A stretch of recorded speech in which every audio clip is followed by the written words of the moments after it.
your sports shows, updates, and interviews. The only way is the right way, I might say. Nobody doing it better, y'all some lightweights. Malik Wright, up all day and all night, pushing all the buttons up to something till it's alright. He looking at it from all sides and angles, got a stripes on his body like he played for the Bengals. Oh man, there's no one discussing it. They came, they stayed, they either did it or done it. Man, I love it, cause all they ever do is win. So kick back, relax, the TWSN.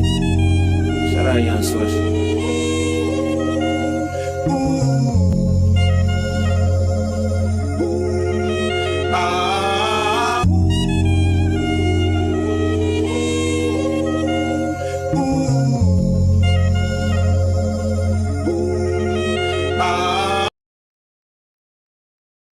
Thank you guys for tuning in to another episode of State of the Jungle with Malik Wright, presented by the Right Way Sports Network. I'm your host, Malik Wright, joined by my co-host as always. We've got Evan, we've got Logan, we've got Daniel, we've got Jimmy on the ones and twos, and Marissa running in the background. We got a jam-packed show, a lot of stuff to get into. But before we do us a favor, make sure you guys give this video a like, subscribe to the channel, turn on post notifications so you guys never miss when we go live or upload content. You know, if we're going off of last week's War Room, it was a good draft. I think the last two drafts have been very insightful. Something I want to do a little bit different this week, guys, is put us through a little bit of a test. Rounds 1 and rounds 2, we can't trade back. Yeah, I like it. Rounds 1 and rounds 2, we can't trade back. We can decide to trade back in round 3 if the opportunity presents itself. But I want to just get as realistic as possible towards what the Bengals might do. Listen, because if we trade back, we could probably hit everything that we want to do. Yeah. Matter of fact, I'm going to go a step further. We cannot trade back rounds 1, 2, or 3. I like it. First rounds, 2 days. First 2 days, we cannot. Well, first 2-3 rounds, we can't trade back. It's still the second day. Well, yeah. Tail end of the second day. Yeah, tail end of the second day. Yeah. We have we can trade back after round 3. This is going to make it for a little bit of an interesting exercise. For those of you who are not familiar with State of the Jungle War Room, it's when we basically put on our thinking caps. We take on the approach as if we are calling the shots for the Bengals front office. We debate, we argue, we disagree, we agree.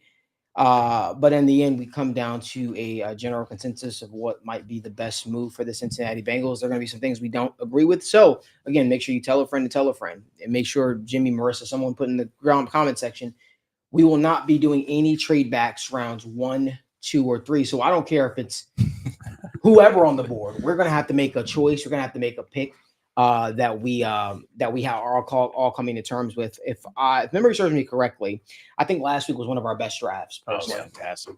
And if I can go back and actually tell you guys what we did in those rounds. In round 1 last week, we drafted Mike Green. Right. The second round, we took Darian Porter. Although I watched him a little bit more. He reminds me of somebody, man. Oh no. I'm scared to say it. I'm scared to say it online, so I'll tell you offline. Put that evil on me, Ricky Bobby. Tell me. Don't hold back. He just has a similar build to Drake Kirkpatrick. He has a very similar build to Drake Kirkpatrick, and I do wonder, right? Okay, we'll talk more offline about that. No, go ahead. Sure. Sharing is caring. I think he could be good. I just think that the Bengals have sort of changed their philosophy a little bit on the type of corners that they go after in this era. And I don't know if he would fit that mold. I guess one could even say DJ Turner wasn't even necessarily their typical mold that they go after in this era of cornerbacks. But again, it doesn't mean that he's not going to be a good pick. I think he would be a good pick. I just think that if we were faced with the same situation we were last week between him and Benjamin Morrison, I watched Benjamin Morrison a little bit more in depth, and I think I would have a hard time passing up on Benjamin Morrison, even with the hip concerns. But last week we drafted Mike Green, right? And that was after we traded back in the second round, and we got Darian Porter, then we got Tate Ratledge, and we got Jonas Avaina in the third round, along with Tate Ratledge in the third round, JJ in the fourth round, Cody Simon in the fifth round, Ollie Gordon in the sixth, and Colin Oliver in the seventh. Now, to be honest with you, every draft is going to be different. I try to come away from each draft doing something a little bit different, but sometimes there are those picks that are just slap you over the forehead that just say you just can't miss. I'm just going into it right now, letting y'all know. I'm going to try to take myself out of the James Pierce Jr. camp this draft. I am. I think we all should. Only because for the first 2 weeks of the mock draft, we did that. Yep. Mike Green that is one I could do again potentially if he's sitting there. Again, I just think that this draft is going to be probably one of our most in-depth, more insightful ones. It's going to really challenge the entire crew here to make the right pick. And I feel like we're going to have to maybe even pick people that we would honestly at certain spots consider a trade back. But all that being said, give this video a like, subscribe to the channel. I think it's time to get War Room 4.0 underway. There we go. All right. Yeah, let's get this. Go a little slow. 7 rounds. Bengals. Oh, Lord. The floor is yours. All right. Hopefully we got ourselves a realistic start to the draft. Cam Ward goes 1. Travis Hunter 2. Isn't that interesting how that just changes? Yeah. Shador 3. That'll be interesting. QB 3 at 3. Abdul Carter at 4. That's fun. I mean, can't Mason complain too Graham much. at 5. Raiders. Ashton Raiders. Jeanty at 6. Is Dude, that that just feels like Marshawn Lynch, though. That's all. That's Yeah. what Pete Carroll wants. It's one of the things. It's probably rich, but he's just good. Like, Yeah. Jahdae Barron at 8.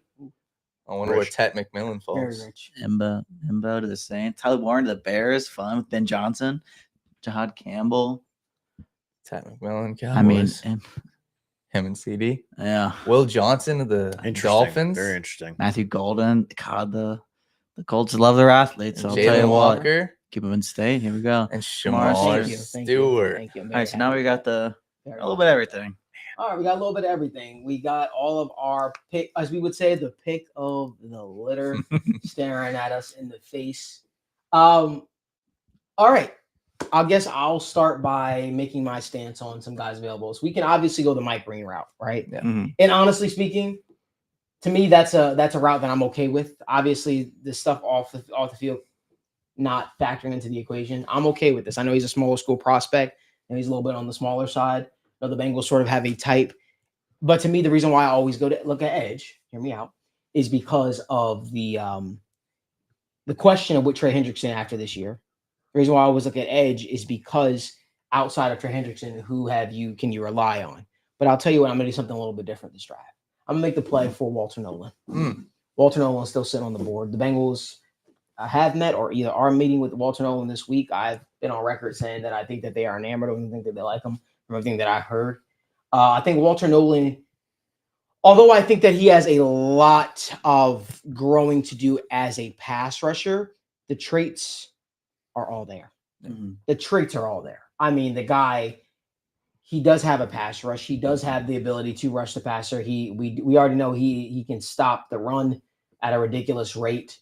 A little bit shorter, and you obviously know those pro comps have come in. They compare him to Geno Atkins. This is a guy I think that needs to get better with his hands, right? And I think the Bengals could be looking at it this way: Evan, Logan, and Dan. I think they're saying to themselves potentially, if we again can get a guy that is a transcendent talent from the interior of the defensive line that can rush the passer, maybe that guy makes life a lot easier for Joseph Ossai, Miles Murphy, Trey Hendrickson, and company. Yeah. I get that. I struggle with that. But for the sake of argument, I will say Walter Nolan makes a lot of sense here. If you're looking to get that dynamic pass rusher, to me, I'm considering Walter Nolan over a Derek Harmon. I'm considering Walter Nolan because I think that, again, you are getting the one pass rusher in this draft class that can do both at an elite rate. And I feel like the issue with him can be the pass rush repertoire, getting more tools in the kit can be changed, can be fixed over time. I think Walter Nolan brings you something a little bit different at the defensive tackle spot. So for me, Walter Nolan makes a lot of sense here since we're going with the can't trade back scenario. I think with Walter Nolan in general, I think they're, I don't want to say concerns with the pass rush, but, just the more I sit and continue to watch Ole Miss film, it really feels like every person really had a plan, and these people executed it very well. You watch Princely off the edge. He's been in the corner every time because you know why? Because he knows he's got Walter Nolan just straight bull rushing down. He's got JJ just straight bull rushing down. Jared Ivey holding the other corner well. Like they as a unit work tremendously well. So I think I don't say that held Walter Nolan's pass rushing upside back a little bit, but I think it did because everybody had to work in unison. If one person kind of went off the guard a little bit, they would kind of just mess up the whole flow of the play. So, similar to kind of how Nick Scourton described his transition from Purdue to Texas A&M, it's sort of similar with Walter Nolan. Like he's a guy maybe when he's allowed to just play a little more freely, maybe he shows off a little bit more. Maybe he doesn't. But if he doesn't, you're still working with just about 11% pass rush run rate, six sacks last year, 7 sacks the year before, and a great run defender. If you're going to give me my defensive tackle is going to get 5-ish sacks a year and be one of the best run defenders in the league, that's still a pretty damn good draft pick at 17.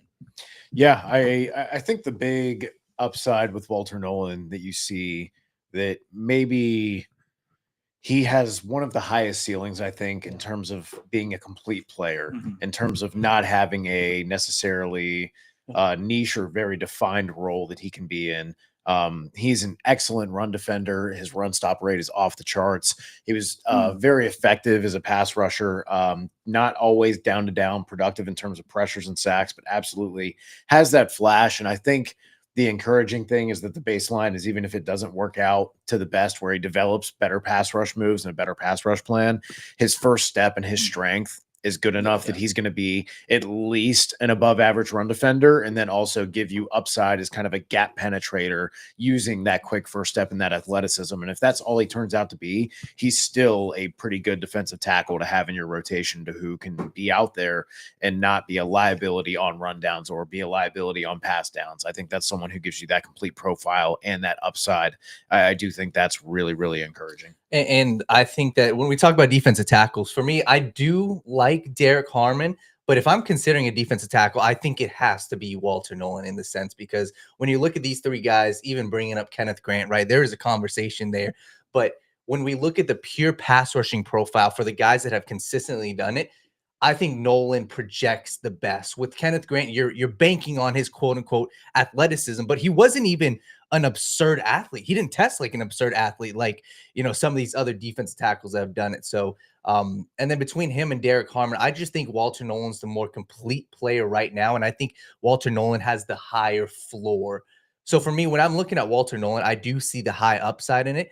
It really is just like, it's not necessarily a safe pick, but he's going to come in and be just good right away. So Derek Harmon, sorry, I was going to say, on the note that you brought up Derek Harmon, he's a really interesting prospect and like really, really fun, great pass rusher, incredible pass rush win rate. The problem with him is the missed tackles. Yeah. He has a really, really high missed tackle rate. And you see that consistently, not being able to convert some of these pressures that should be sacks into sacks.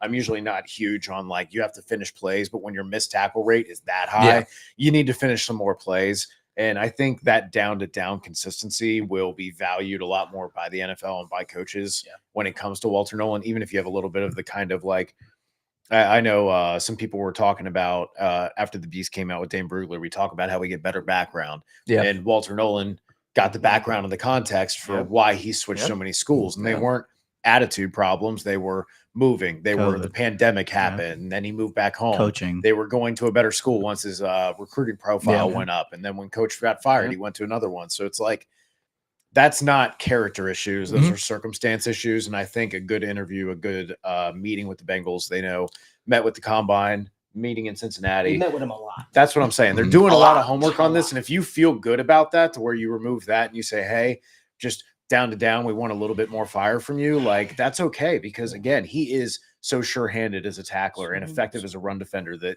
the baseline of that with the athleticism gives you a very baseline effective player that can be an impact player. Can I say something? So I was on a Bengals,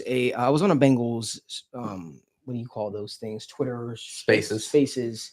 I feel old saying that, right? Like, whatever. What do you call those things? I was on the Twitter spaces a little bit after the combine, and people were asking me what my input was on it. And they were saying, if the draft were today, who do you think the Bengals would draft? I said, if he's on the board, I think it's going to be Walter Nolan. I don't know if anybody caught me saying that, but I said, I think it's going to be Walter Nolan. Hear me out.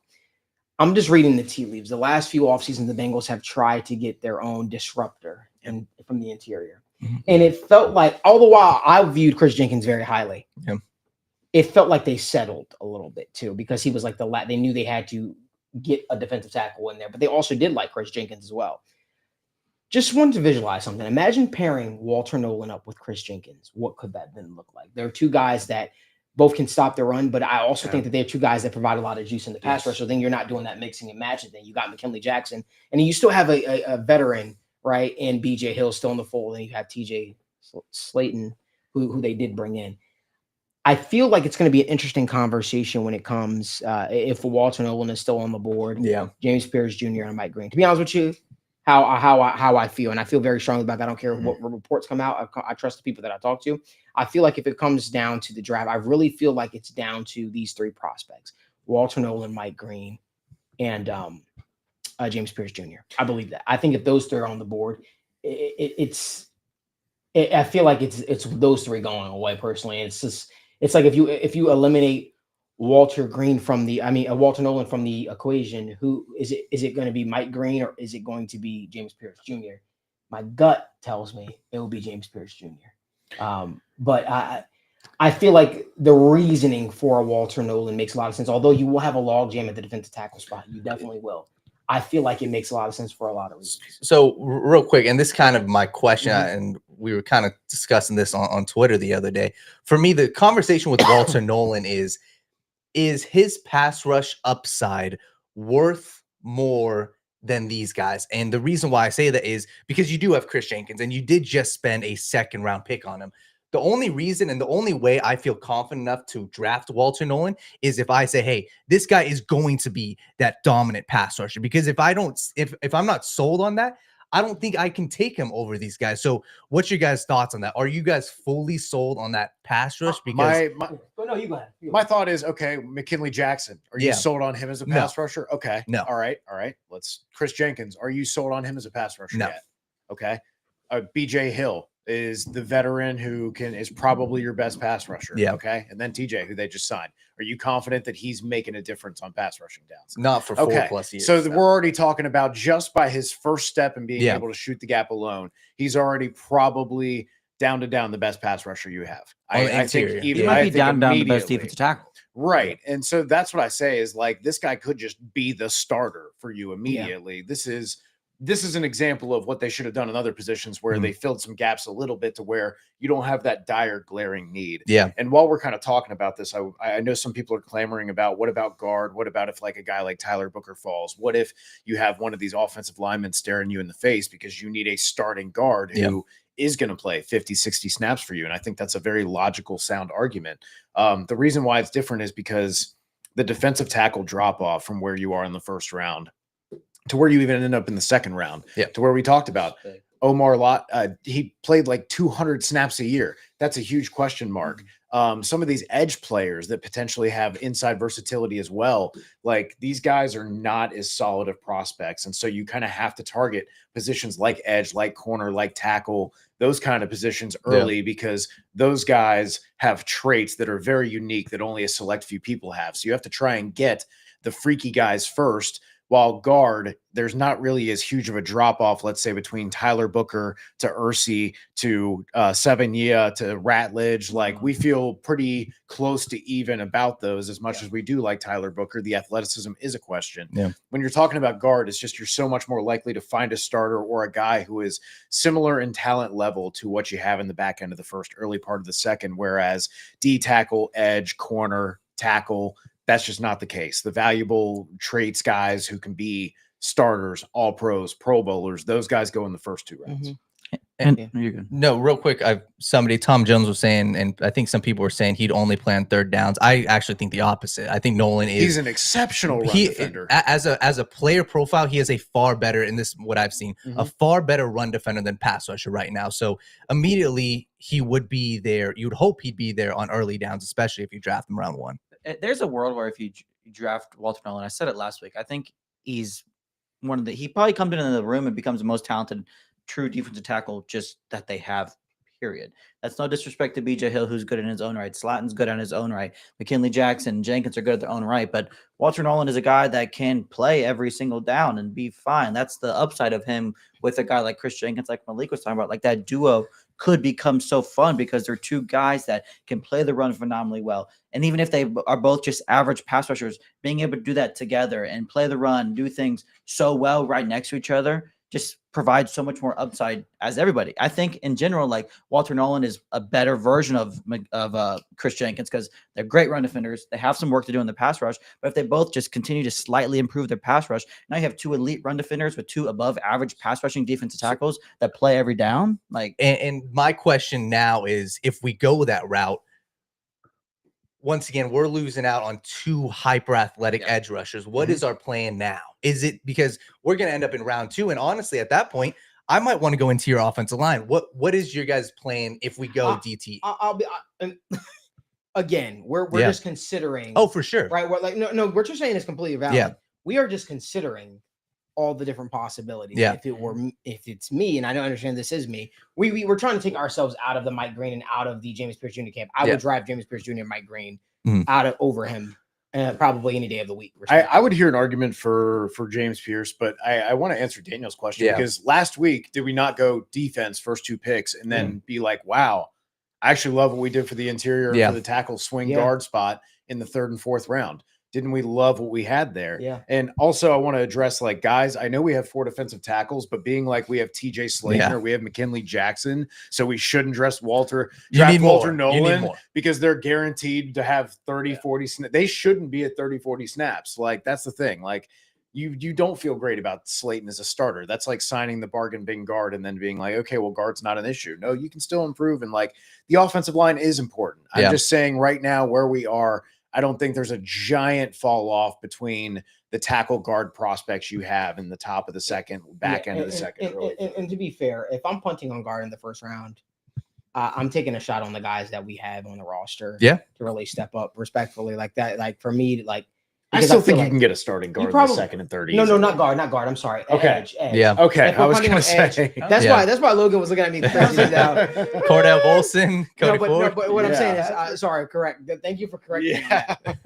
I think if we're punting on edge in the 1st round, you're basically saying the guys on the roster are going to step up. And what you're playing, if I'm putting myself into the Bengals' shoes, if they were to do that, the thought process behind that would be Trey Hendrickson will play out this last year on his deal. Yeah.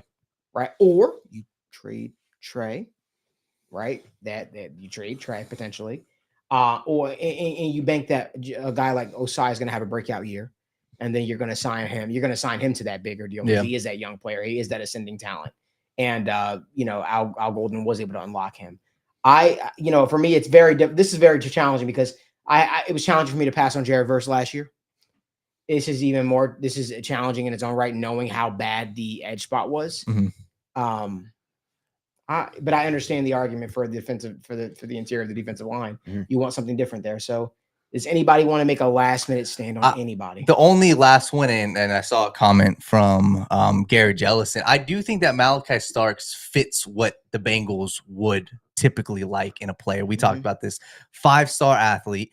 And this dude, we understand he didn't look great this past year in spurts. And you can go point to the playoff game. There were multiple times where I was looking at, I forgot who they played. I don't know if it was Notre Dame, but Starks getting ran over. Like there's multiple times when it's bad with Starks, in my opinion, with the tackling, it is bad. But he gives you so much versatility, and you can always go back to the fact that this dude has been a long-term starter at Georgia. He has been a captain at Georgia. He has the versatility. Hey, go in there, play slot cornerback. He can do that.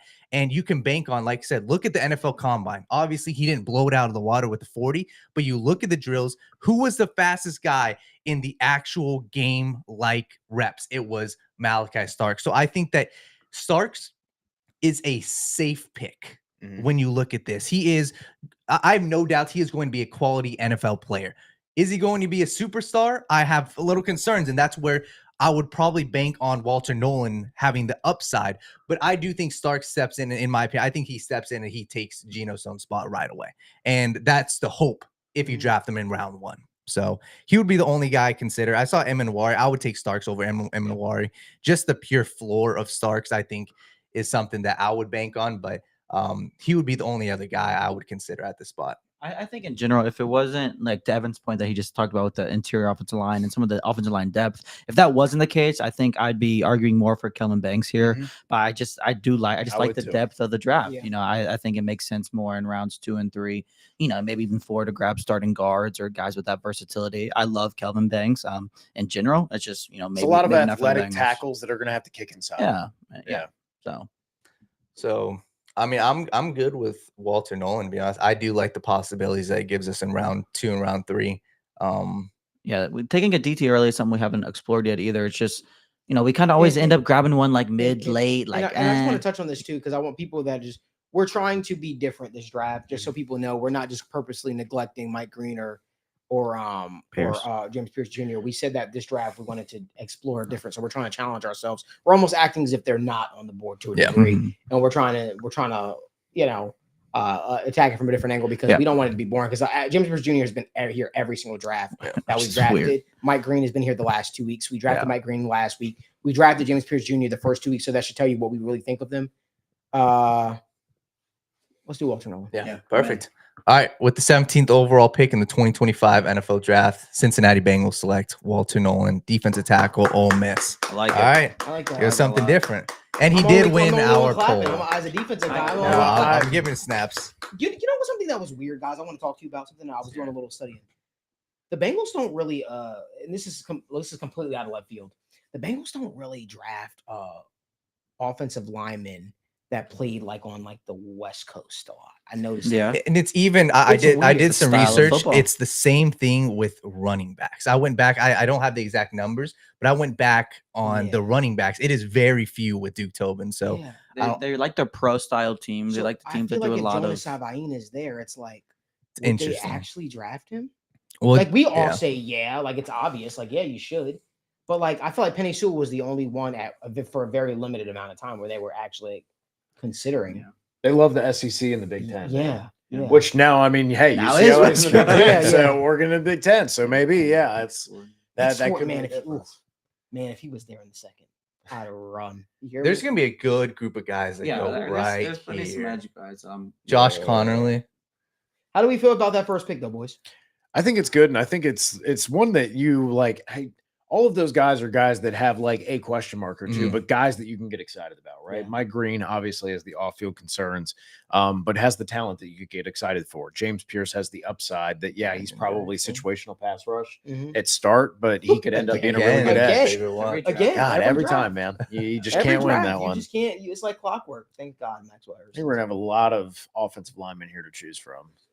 We got some edge players too, man. Like, okay, can I start? Go ahead. I would draft Prince of UNL in here and I'd not even think twice about it. I know I'm pretty much higher on him than everybody else in the class, but we just talked about how the Bengals love SEC players, and he just flat out dominated the SEC for 2 years now. The 23% pass rush run rate, a 91% pass rush grade, 91% grade on true pass sets. He just gets to the quarterback. There's just no doubt about it. There's nothing he hasn't shown on film. We watched him a little bit last week here before the show. Maybe not the deepest like overall bag in the world, but again, it goes to what I said with Walter Nolan is that he's been in the edge. That's his job. His job is to been the edge, been the edge, been the edge, been the edge.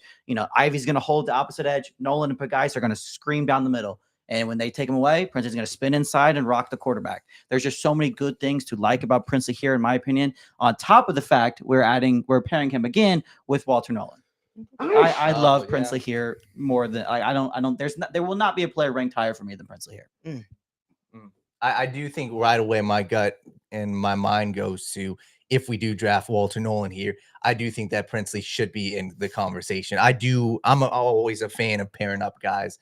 I mean, like, if we want to look at the edge room, I think that Princely, there's some guys here. I do think that it's just still a good group of edge players. Yeah. I don't want to say lucky, but it's a decent group. And I know we talked about him in the last one. I think my combo would kind of be here or here. I think it would be one of these two guys. See, now let me sell me on JT Tumalu. I think the fact that he goes to Ohio State. Right. Because I've seen but he's this size and this athletic. Okay, but like the numbers are not there. So why? Completely. I think with JT, the difference that you're getting a guy, I'm very confident he is going to be a solid edge rusher. And he is maybe not the best pass rusher, and a lot of his production isn't that what you need right now? Completely. Okay. And that's what I think is the conversation between these two is, hey, what do you want? I'm confident, once again, 5-star athlete. This dude was a phenomenal player for both last year and this year. He is just your prototypical edge rusher, or let me say defensive end. We've seen him go up against some very good talent. Josh Connerly, there was a cut up of him 1-on-1. Twice they played him, right? And both times he got the better of him, not necessarily as a crazy, his hands aren't necessarily crazy, but he is just productive. And when you look at even this playoff run, people want to point at Jack Sawyer and look at Jack Sawyer's big play at the end of the game. JT was productive. So I think when you're looking and comparing these two, JT is the safe pick if you want a pure defensive end. I'm confident he's not going to scream off the edge, but he does have some athletic profile to him to where I say, hey, I didn't see him get swallowed up by, these offensive linemen that he faced. So this would be the conversation. I do see the Princely as the flashier pass rusher. And if we do go with Walter Nolan, I would probably lean the Princely route because I do think that's fun to pair him up with Walter Nolan. I want to be different. Yeah. This draft. I really do. Can we go to interior offensive line though for a second? Yeah. The Siobhan Rebel conversation has to also be considered here, just respectfully. It does, because Evan brought up a great point regarding the cornerback situation. Staring the Bengals down the barrel after this year, even this year. I mean, even this year, you could even make an argument for it. Mhm. You definitely want to get that position kind of sort of squared away. And Chris Crowley, I want to make sure we acknowledge some people in the comment section. I do like Cedric Johnson too for the Bengals, by the way. That's a guy that I feel like we don't talk about enough. Apparently Wyatt Millum visited the Bengals too, or is visiting the Bengals. So that. There's a lot of names to consider here. Don't feel as strongly on Ariane Terusay as I maybe I once did, or even the potential of him kicking inside the guard. Dan, can we just go look at the board overall? Yeah. We have paid a lot of attention to the defensive line, and I've got to think. Hear me out, guys. Mhm. I really think if the Bengals punt on defensive end in the first round, they're not drafting one in the second round. I really don't believe that they would.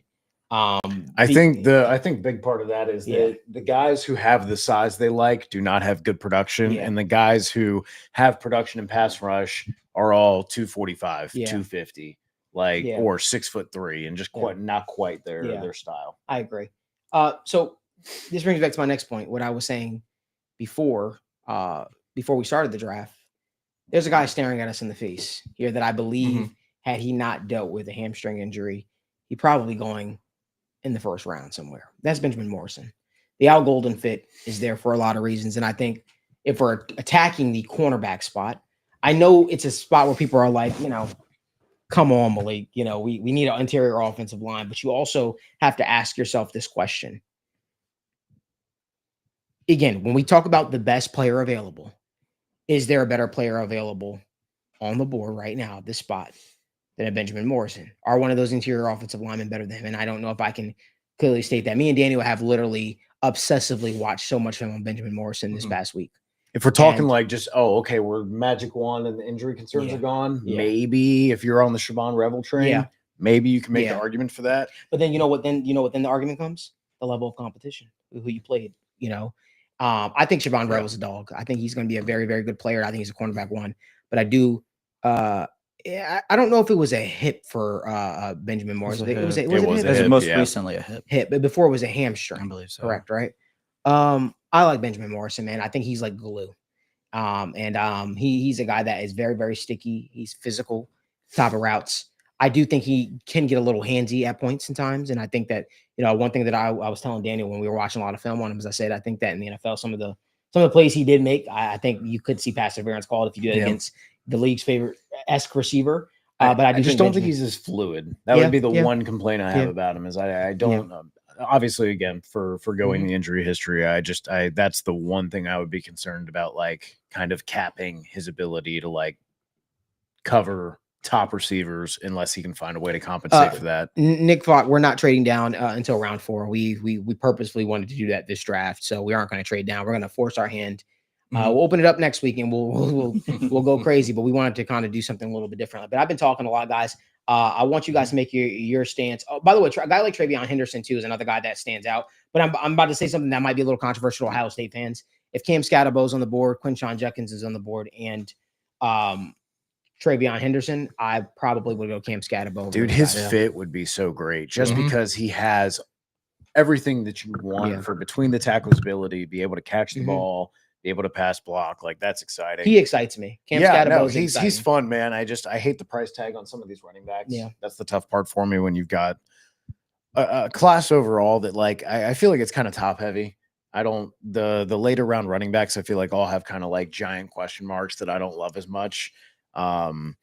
So maybe not as many of the like older guys that have stuck around for a while that I feel great about. There's only a handful of them. yeah, really love the value for defensive line, guard, tackle right here in kind of round Mhm. 2 and round 3. I think that's kind It- of an optimal it's- spot to look, but that secondary definitely could use it's some funny. juice. It's funny how like PFF has the ratings obviously go, but for me, I think it's Cam Scatterbo, Travion Henderson, then Quinshon Judkins. I think that's how I would personally rank them for me. Although I do think that what Quinshon Judkins showed at Ole Miss was different. And I think just from a pure football standpoint, Scatterbo and Henderson would be phenomenal with the Yeah. Bengals, both of them. And Yeah. I think that I have no doubts. And Cam Scatterbo is one of the guys where he is immediately coming in and is 1,000+ Difference maker, scrimmage man. yard guy immediately. And maybe Yeah. you say, okay, where do you pair him up with Chase Brown? This gives you arguably one of the best running back duos in the Oh, yeah. NFL. So I do see the running back conversation. I think it's fun. And if anything, it would be Cam or Travion. But there's just a lot of talented guys. 'Cause I do look, and I think that there's a lot Somebody of said guys. Cam Scatterbo be out of the NFL in 5 years. I totally disagree. That's a long time. Yeah, For a running it is back. for a running back. But My stance remains. I know. Princely? My stance remains. He's not budging off that, man. I'd be good for edge or corner here. Thanks, Ev. That was the discussion. That's where I'm at. I would be with you with Princely. I really like Braden Swinson in terms of like what he gives you right now as like a polished pass rusher. I think he's got a good array of Mhm. moves. I think he's got good hands. Obviously, you're having questions about him necessarily holding up against the run, but that's not who you're getting him for. You've got 3 years of production at LSU. 1-year starter this last year, got out there with his opportunity and absolutely dominated with that and looked good. I do think, obviously, like I talked about, he was 6'3.5", obviously like 250, Mhm. 255. So not Sounds quite similar what to Trey. not quite what the Bengals are looking for. But yeah, I definitely think that he is a quality player, but I do feel like this is maybe a little bit rich for a guy who might be closer to tapped out and have somewhere just a little bit of room to grow in the run game, but would still be a very solid rotational player and a quality pass rusher, better than what they have right now outside of anyone besides Trey Henderson. So what is you talked about a lot about and this is for you, Logan. You talked a lot about Prince here. What are your areas for concern when you turn on the tape and you watch him? I think in general, with Princely, he does a lot of the same things. He's a quick step. He bends the edge. That's what he does. Mhm. That's what he does. That's what he does. And when his counter is, you take away the edge, I'm spinning it back inside. Yeah, I saw him spin a lot. We don't see a lot. We don't see too many spin moves around the NFL Mm-mm. as much today. But again, that's kind of when I talk about Walter Nolan, I kind of just continue to watch his Ole Miss defense, and I feel like that was the plan. Princely's been the edge. Nolan's right next to him, just shooting down the gap. Pagais is working a little bit more creatively, and Ivy's holding the opposite edge. That's kind of just how they did things. So with Princely, I think that's kind of the, a little bit of the awkwardness for him. How deep is the back? He's got 2 really good moves, which is plenty. Like I don't know, like some people don't even have one. I don't think the run defense holds up as well as the grades suggest. I mean, a 78 run defense grade isn't. It's just plenty above average, but I think that's a big beneficiary of playing by Jared Ivey, by Walter Nolan, by JJ Pagais, who are much better in the run. He's an effort player in the run game. Just similar to what Evan said about Swinson. You're not really going to play him out. That's not why you're drafting him. That's not why he's on the field. He's out there to rush a passer, and that's what he is. My concern there would be, like you kind of said, the run defense grade can be kind of deceiving. I think he plays like a 245-pound player, like out there in the run game. If he doesn't have doesn't have good leverage, doesn't have good positioning when he makes contact, he can get kind of pushed around or pushed off and washed out. But then when I go to the testing, I agree that on the tape you can see a little bit of that bend. But then when I look at the testing and I go, if you really have bend that can survive in the NFL, because you're going to be the pass rusher, right? You're not going to be valuable as run defense. You have to be quality as a pass rusher.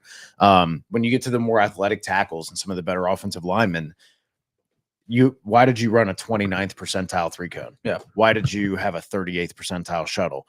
Why don't you show that change of direction ability when you're testing in all these facets? And I believe those are his pro day numbers too, which, you kind of give an extra little nudge to, right? You goose it a little bit.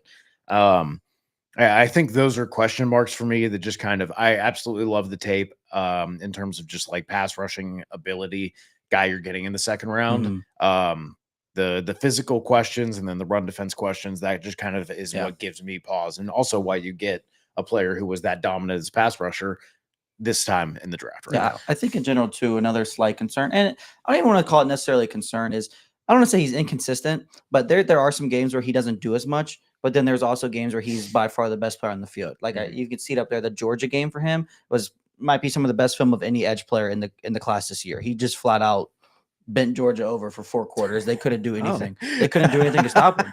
Nothing. Nothing. They couldn't. I mean, 93.7 against a Georgia offensive line is ridiculous. Like He did what now? he bent them over and took them to town for 4 quarters. Like Wow, they couldn't okay. stop him.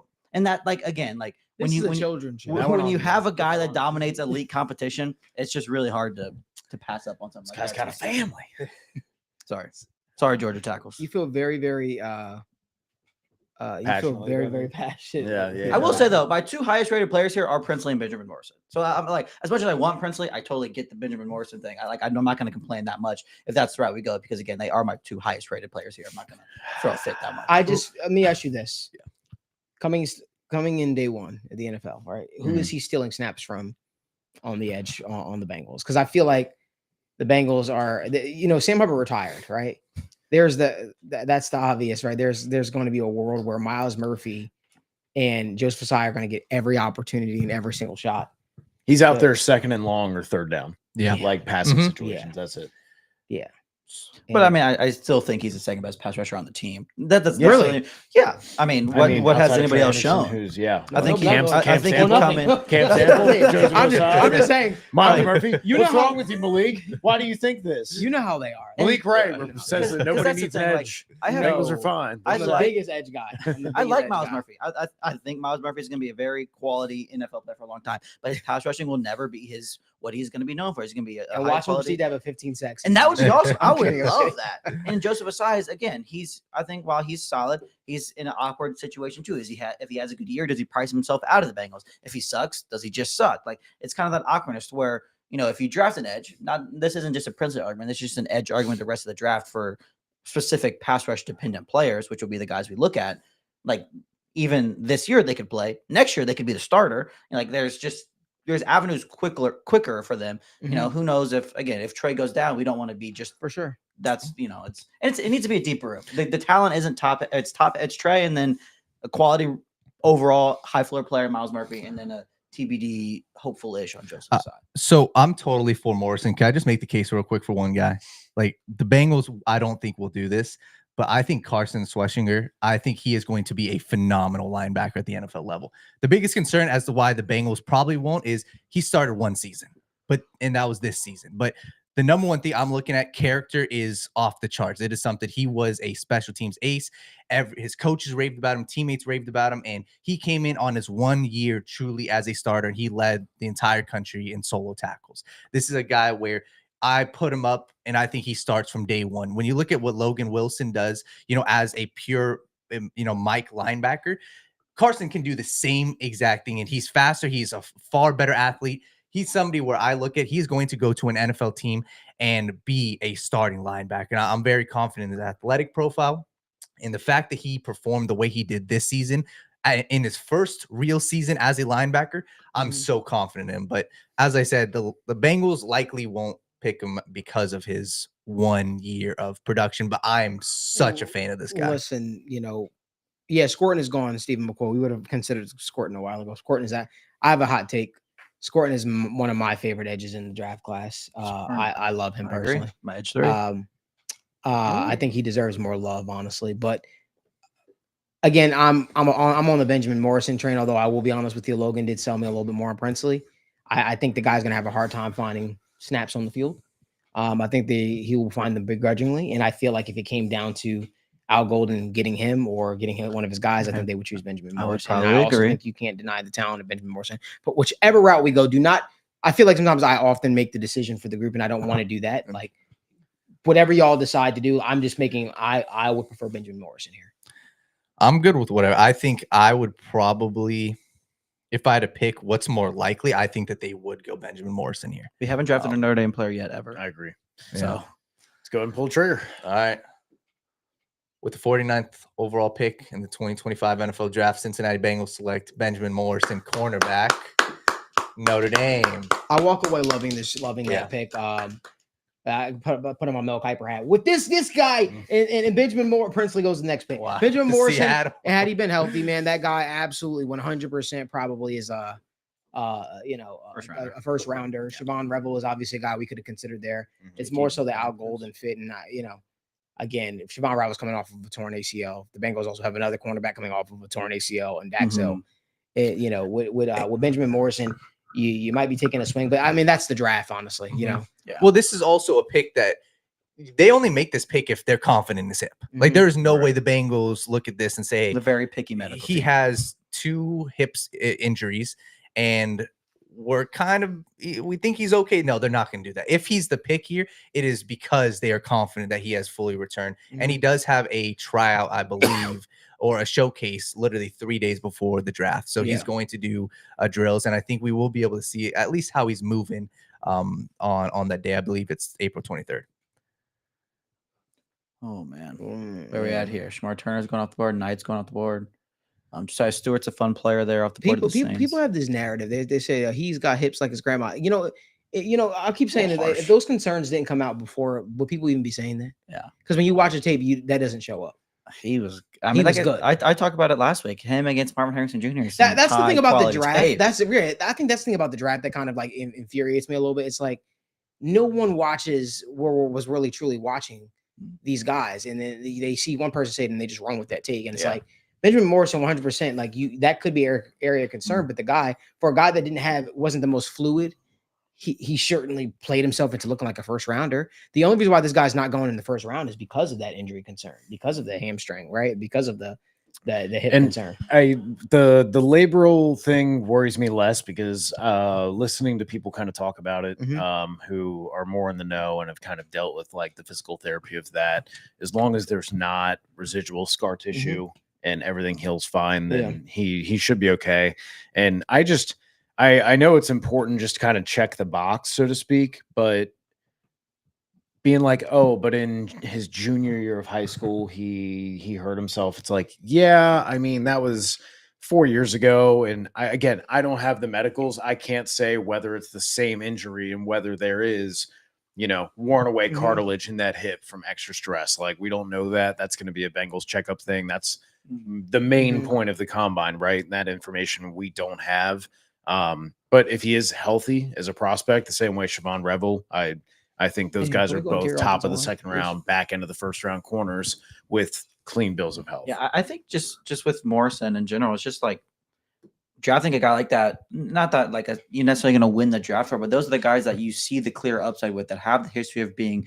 They're at a premium position. They've gone against top tier competition. Comfortable with your new DC system. Yeah, like there's language. So many things, pointing to a Benjamin Morrison. The position need for the Bengals for the future, how important the position is, the connection. Just there's so many things about it that makes total sense. Now, guys, we're in an interesting spot. You got Charles Grant still just sitting here, who Evan banged the table for. And is visiting the Bengals. You have Tate Ratledge, who we've drafted every single draft. You got Wyatt Mullen. This is why this right here is why, like, take the upside on the high ceiling players in the first and second round, because when you're sitting here in the third round, suddenly you're like, okay, Tate Ratledge, you feel like that's a slam dunk. Charles Grant, love the upside of that player. Like Jonas Ovaina, like even Jared Wilson is good on the interior. Wyatt Millam, if you're confident about his leverage kind of issues, being able to be coached out, like, and move to the interior, he's very athletic. He's good. Like there's a lot of options. Even Anthony Belton is not a bad option. Yeah. Like that's why I'm looking at this and I'm like, dude, I'd feel good about like 4 or 5 of these guys right now in the next 10, 15 I'll days. always say this, brother. Hear me out. I think Tate Ratledge is the best pure right guard. You know what you're getting. And I honestly, I feel like Tate Ratledge will not be here in round 3. I have a hard time seeing him making it to this spot. I love this offensive line class.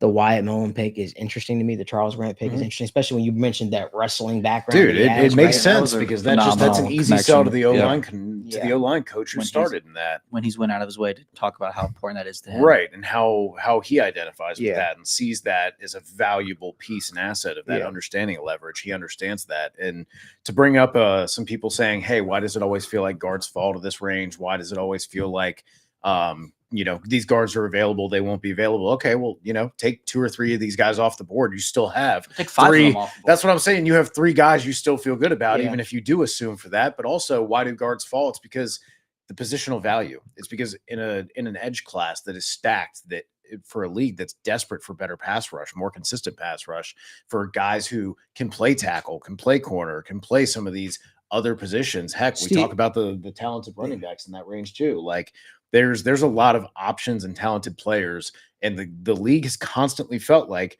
guard is a position that can wait until round 3, round 4, round 5. Yeah. Think about Christian Mahogany is one of the guys we were all high on. Everybody in the draft community was high on. Consensus board was high on. Had him in the early 4th, late 3rd, and he goes until what?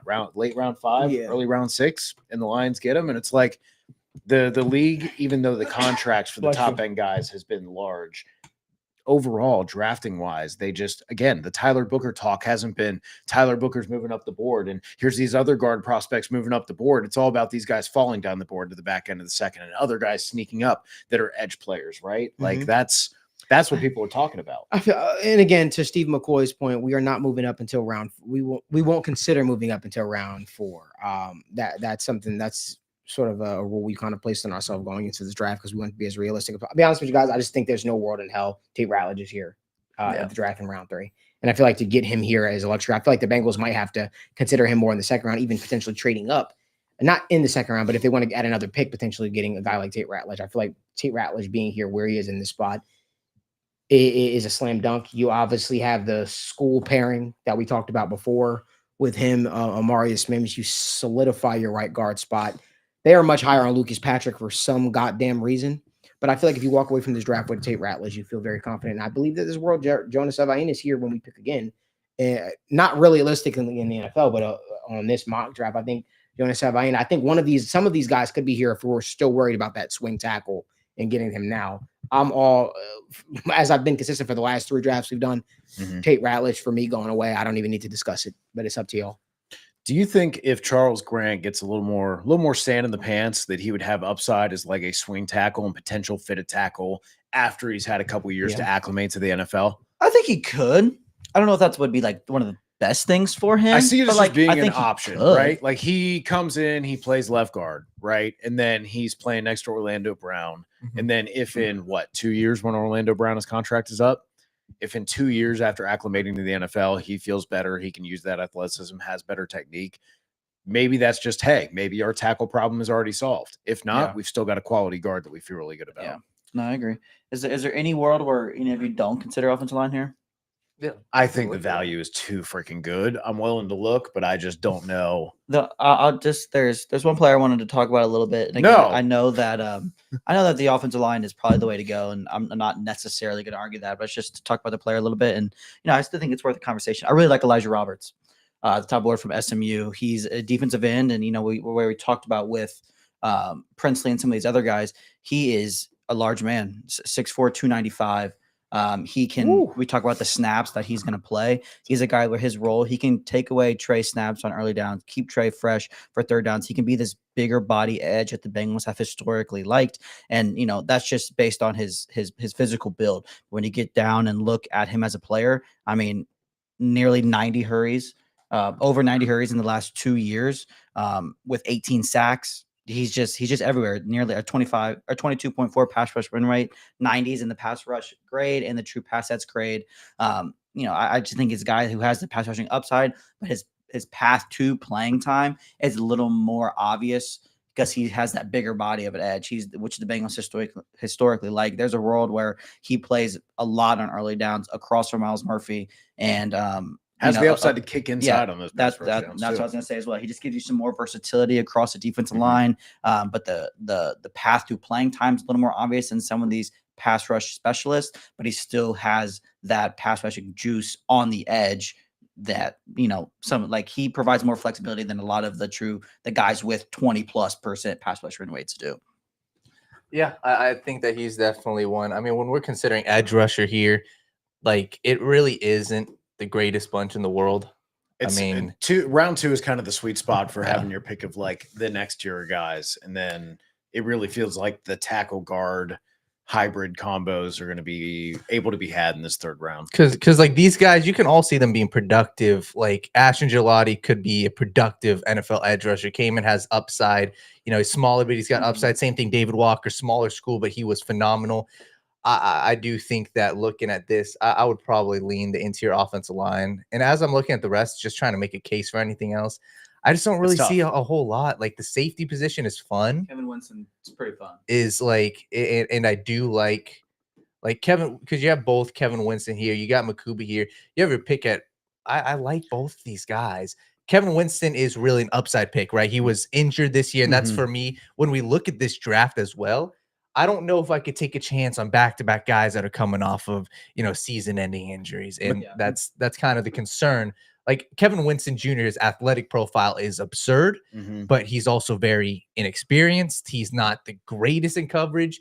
And like I said, I just don't know if I'm willing to bank on that in the third round. I want that production, and obviously the production with Makuba is really interesting, but I've always said it, and I'll continue to say it, that if you're going to be an undersized guy at any position, you need to test like an elite athlete, and he really didn't, was not encouraging in that sense, and already have concerns about him being lightweight and kind of being effective consistently as a tackler. With that, like we talked about, I really just the value at guard and tackle is staring me in the face. Last week, we took Jordan Savaina at this point, or Jonas Savaina, excuse me.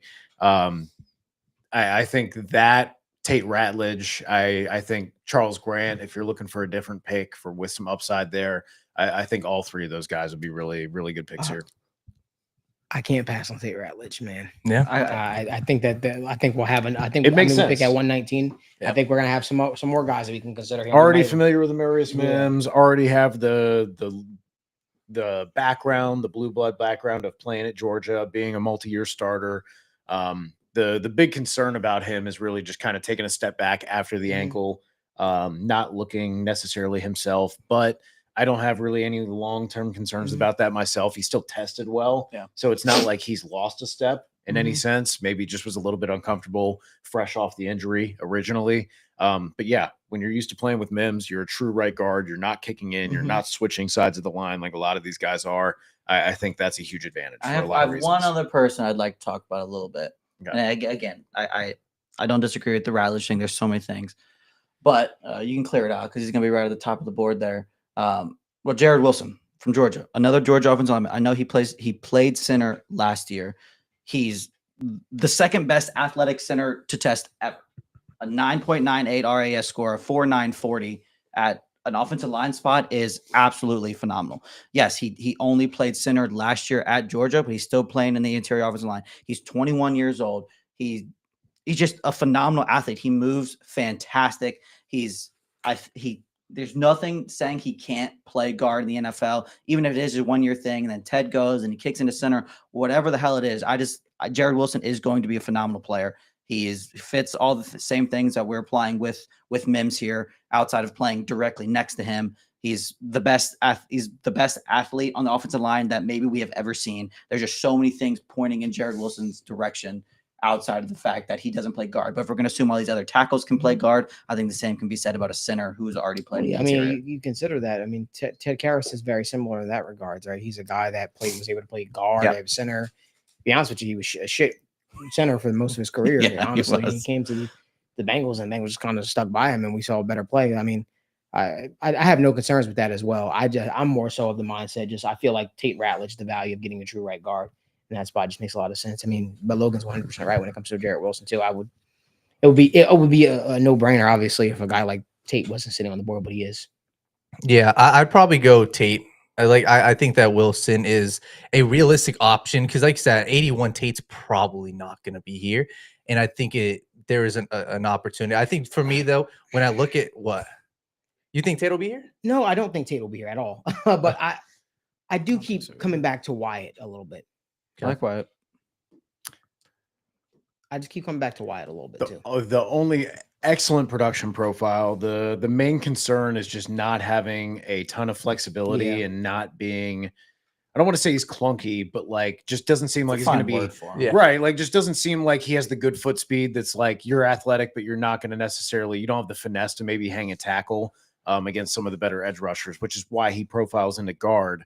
The question is, like, I know there's some concerns about like his flexibility and ability to get his pad level low. Mhm. And if he's going to kick inside and he's already having those concerns at tackle, I worry about what happens when you're playing against players who have better bull rushes, have better hand placement, have better natural leverage when they're already starting off a couple inches below you in terms of height. And then they're also more flexible and able to get lower into their stance. If you're able to compensate for that and find ways to get around that, then absolutely I'm sold on him.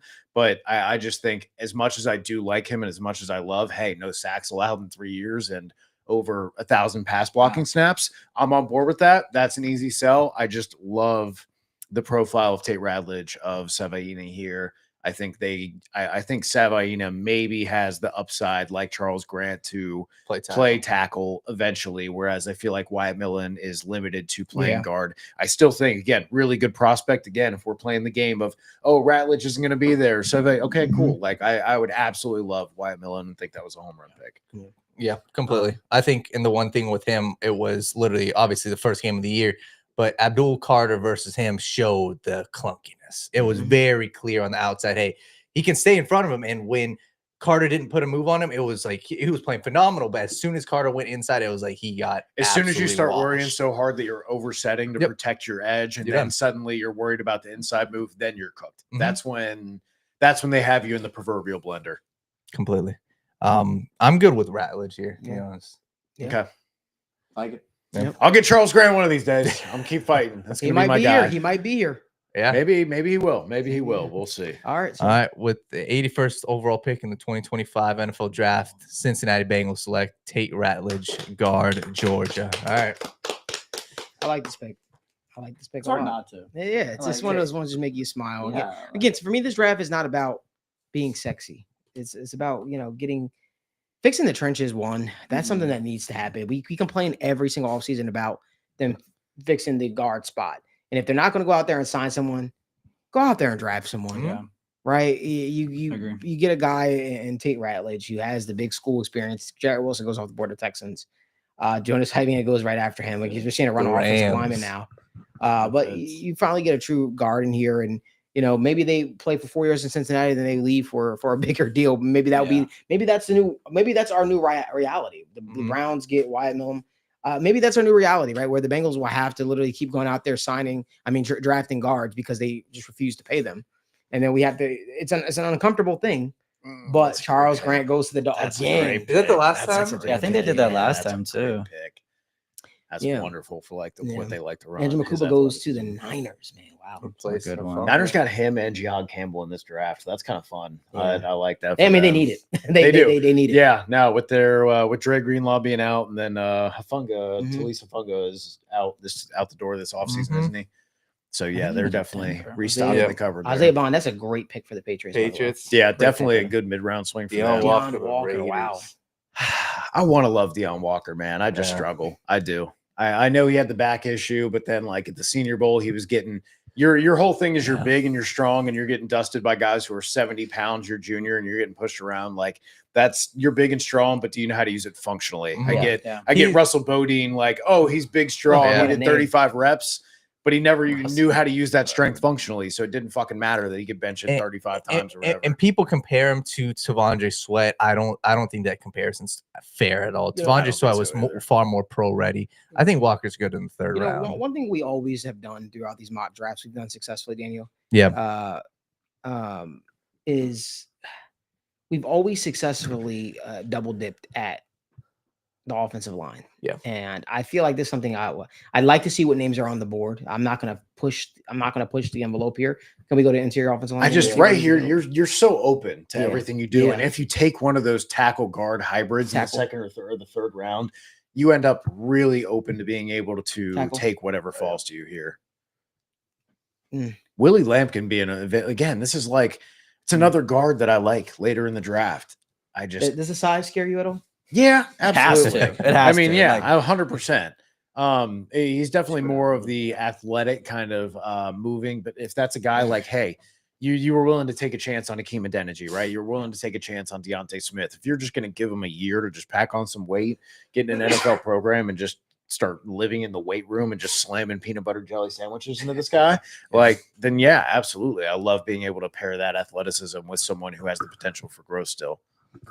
Yeah, I think when I look at the offensive line, honestly, I think that there's a group. I'm good for round 4. I'm looking round 5, honestly. And this is the one guy we'll discuss in a little bit, but I'm a huge Seth McLaughlin fan. I think Seth, Monheim, and Emory Jones is something I'd entertain round 5. And I think that's I'm good now, but these are guys where a lot of times you see these guys kind of fall, whether it's injuries or just the depth of the offensive line class. So those are guys I'd consider round 5. Yeah, and I think this is the wrong way to frame it, because as much as I want to double dip at offensive line if it presents itself, I think right now we've set ourselves up to take whatever falls to us as a value here. I know Barrett Carter is I think it's time. looking right at Logan, and you know what, we might be at that time, because I can't talk about Jamari Caldwell since we already got Walter Nolan. So why don't we already you go got ahead, a corner? why don't you go ahead and wax poetic on your guy Barrett Carter? Just a phenomenal athlete. You know, first and foremost, I think that's something that the Bengals have just truly been missing at the linebacker position. Like, I want to say for a good amount of time now. Like, Logan Wilson's a good athlete. I guess Akeem Davis-Gaither was an incredible athlete, but we never truly saw him kind of come into the player we thought he was. And to be honest, Barrett Carter, there's a lot of similarities. Just a true defensive chess piece, 1,500 snaps in the box, 300 snaps on the defensive line, 500 career snaps in the slot. It's just phenomenal. He plays all over the field. And I touched on it last week. His coverage grade up there looks terrible. And we shit on Danny Stutzman for being terrible in coverage. But the difference is he's guarding wide receivers in the slot a lot. He's out on the perimeter breaking up screens a lot. Danny Stutzman's getting cooked by tight ends and running backs. Like, doing spot drop zone concepts. There's a different, like, what Barrett Carter is asked to do in coverage is wildly different than what Danny Stutzman's asked to do. But I just love Barrett Carter's athleticism and versatility, and I think that's something Al Golden's going to covet. When you continue to watch his film, he makes a ton of plays as a quarterback spy, being in the division with Lamar Jackson and being in the conference with Josh Allen, and just the overall growing of the athleticism at the quarterback position. Having a guy that excels in that role is awesome. Again, he had 3.5 sacks this year, 3.5 sacks last year, 5.5 sacks his true freshman season.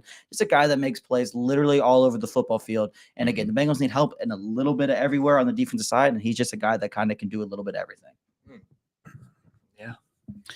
Yeah, I hear the argument for that, and I think the Bengals like him as, you know, being a Clemson guy, being an important part of that defense, having those connections there. They've shown they like their schools and they like their big programs. I think that's an easy sell for them. Anybody see anybody else who's jumping off the board at you right now? I mean, you know, we've already kind of gone defense. So I always look at Noah Williams, but you know, we with what we got. You know? I feel like that's going to be the steal corner of like the 4th round. People always ask me who my Carrington Valentine is. It's him. I don't even know that he makes it to like the 5th or 6th round. Honestly, like I think he goes early. I've seen people talking. I've seen people talking about Noah Williams in the 3rd. Getting him out of the I believe back into the 3rd. I just can't. On the Beast today, I think he had him as his quarterback 7 or 8. He had him at 8. He's pretty high. The only other player that I would kind of talk about, I keep talking about all these edges. I'm just going to talk about another one. Ahmed Hassanein from Boise State. I don't think we've ever really got to talk about him too much. Really unique story. Came over from Egypt. He was one of the best CrossFit athletes in Egypt, which is just like insane to be that in general. So he's a little bit raw as a player, but the stats don't really necessarily show you that. 30 plus pressures in the last 2 years, 24 sacks in the last 2 years combined. Like for a guy that's a little bit newer to football, been playing for about 4 or 5 years now. We know he's a phenomenal athlete. He's going to be able to do a little bit of everything. Similar to my Elijah Roberts spiel. He's a bigger guy, can play on early downs, still gives you some of that pass rushing upside. Yeah, just for us not addressing the edge, he feels like an edge that kind of profiles as a guy that still has a path to playing time as an early down replacement for Trey. You can kind of move him around a little bit more. Just there's a little bit more of flexibility and things that you can do without having to force him on the field at any one given spot. And one thing I want to share really quickly, because Logan's feeding some great knowledge here. Just because you don't know who a prospect is doesn't mean the prospect isn't good. Yeah. You know, somebody commented, "No, bro, who is this dude?" And Logan's literally explaining who the dude is and why he makes sense. He explained to you why he's new to football. And again, we leave drafts all the time with quality players in the NFL. And these are guys that weren't necessarily the most highly touted coming out of their respective draft. Trey Hendrickson wasn't highly touted coming out of his respective draft, but these guys wind up being key contributors later down the road. And sometimes they like jump off at us and it's a shock to us. But if you look at their player profile, how they projected in college, it wouldn't be all that big of a shock. Like if Cedric Johnson wind up performing and being an absolute dog for the Bengals, it wouldn't shock me because you saw what he was able to do. Test it well. Test it well. Even in limited spots this year, he looked like a very, very good prospects. Very, very, very good prospect. So like, I always love to come on here and discuss things and talk about things and learn about different prospects that catch our eye. So, and he says, don't care, best player available. Well, then this is probably not the right stream for you. Again, we're going to dissect every player through. It might not be people that people are familiar with. If Say if we just took the top of the PSL, I'll say what makes him not the best player available. Let's not talk about anybody else. We'll just talk. Will Howard the it highest is. ranked. Yeah. Yep. Sorry. Just go ahead. Yeah. Maybe Riley Leonard. Quarterback. Hey, everyone knows who Riley Leonard and Will Howard are, right? So that'll be good. But I think Barrett Carter makes a lot of sense here. Although I can't lie. I can't lie. You kind of are selling me on the Ahmad Hassan dude a little bit because I do. But I still fall back to that old adage, right? That we definitely do need a linebacker in here because that could start potentially. And we've talked about getting Barrett Carter literally every single week.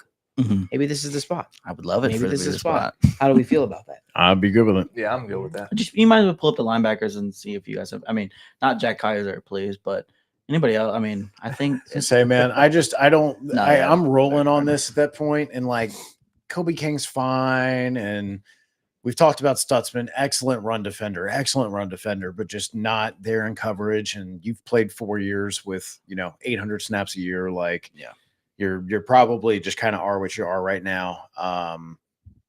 That's what I'm looking at, where I'm just like, man, I don't want to take a chance that later I got to take Teddy Buchanan or Tadai Buchanan, and now he's going to start for me after getting drafted in the 6th, 7th round. I'm not trying to force those expectations on people. So I think this is a good time to address linebacker, and I do love the idea of getting more athletic, someone who is a certified coverage linebacker. I think the only other thing that I would like to bring up is we did talk about this would be the first round we'd entertain trades. I'm just saying. I just wanted to throw that back out there for us. I'm not necessarily saying that's what I would do, but I wanted to put it back in the room. I feel like we've done a good job so far this draft. I agree. I think we should just pull the trigger back. I would agree. We've always traded back in Barrett Carter. We always like, damn, right? Yep. Right.